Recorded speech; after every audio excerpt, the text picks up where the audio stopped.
ហើយខ្ញុំសូមយកឱកាសនេះបញ្ជូនសារទៅអ្នកនយោបាយទាំងអស់ទាំងខ្មែរទាំងថៃសូមកុំយករឿងនយោបាយមកលូកលាំទៅលើកិច្ចការបច្ចេកទេសអសោះបាទពួកអ្នកនយោបាយអត់ដឹងកិច្ចការបច្ចេកទេសជាងអ្នកភូមិសាស្ត្រទេទុកឲ្យអ្នកបច្ចេកទេសគេធ្វើការដោះស្រាយតាមការងារបច្ចេកទេសរឿងព្រំដែនវាតាក់ទងទៅនឹងបញ្ហាបច្ចេកទេសនិងច្បាប់អន្តរជាតិឲ្យគេប្រើមូលដ្ឋាននឹងដើម្បីដោះស្រាយយើងកុំទៅលោតហេហានាំឲ្យវាយគ្នាបាទហើយនៅថៃអ្នកនយោបាយថៃខ្ញុំសូមបញ្ជូនសារទៅកុំជំរុញរឿងនេះយកចំណេញនយោបាយហើយមកយកហេតុផលថានេះថានោះស្អីគេមិនទាន់ឯកភាពគ្នាអត់យកជាការបាទកម្ពុជាផ្អែកទៅលើមូលដ្ឋាននៅក្នុងការថែរក្សាអធិបតេយ្យភាពរបស់ខ្លួនយើងរកវិធីដោះស្រាយបញ្ហាដែលបន្សល់ទុកពីមុនតាមរយៈយន្តការដែលយើងឯកភាពគ្នាផ្លូវការដែលមានគណៈកម្មការចម្រុះព្រំដែនកម្ពុជាថៃធ្វើការផ្អែកទៅលើមូលដ្ឋានច្បាប់អន្តរជាតិផ្អែកទៅលើផែនទីដែលតម្កល់ទុកដោយបារាំងដែលយើងឯកភាពគ្នាទៅលើលិខិតទុបប្រកបផ្សេងទៅលើក្រមបច្ចេកទេសកម្ពុជាចង់ដោះស្រាយដោយសន្តិវិធីប៉ុន្តែកម្ពុជាក៏រក្សាសិទ្ធិនៅក្នុងការការពារខ្លួនគ្រប់មធ្យោបាយរួមទាំងការប្រើប្រាស់កម្លាំងប្រដាប់អាវុធបើសិនជាប្រទេសណាមួយហ៊ានប្រើប្រាស់កម្លាំងប្រដាប់អាវុធមកឈ្លានពានកម្ពុជា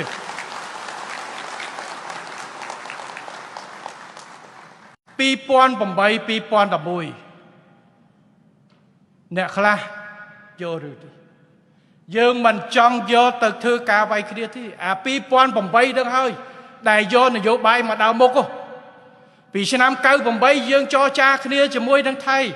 គណៈកម្មការព្រំដែនបច្ចេកទេសគេធ្វើការត្រជាក់ត្រជុំមិនមែនថាត្រូវគ្នាជួយទេចរចាតឹងសរសៃកដាក់គ្នាប៉ុន្តែមិនវាយគ្នាទេប៉ុន្តែវាចង្រៃអីឆ្នាំ2008នេះមានអ្នកជ្រុលនិយមមួយចំនួនរត់មកចូលក្នុងវត្តកែវសិក្ខាស្វារៈ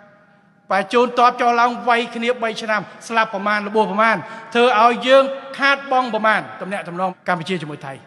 ប្រជាជនមើលមុខគ្នាមិនត្រូវចឹងខ្ញុំសូមចាំប្រវត្តិសាស្ត្រថ្មីនេះបើមិនចាំប្រវត្តិសាស្ត្រចាស់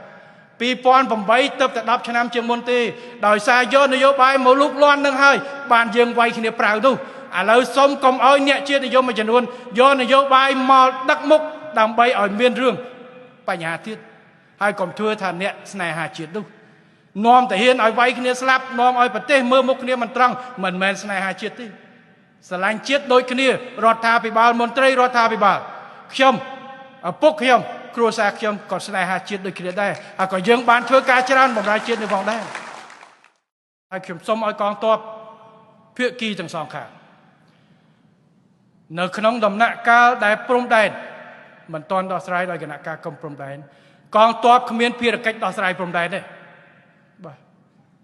កងទ័ពគ្រប់គ្រងទៅដល់រដ្ឋាភិបាលក្នុងការដោះស្រាយព្រំដែនតាមយន្តការបច្ចេកទេសដែលរដ្ឋាភិបាលទាំងពីរមិនមែនប្រើប្រាស់កងទ័ពប្រើកម្លាំងដើម្បីដោះស្រាយទេ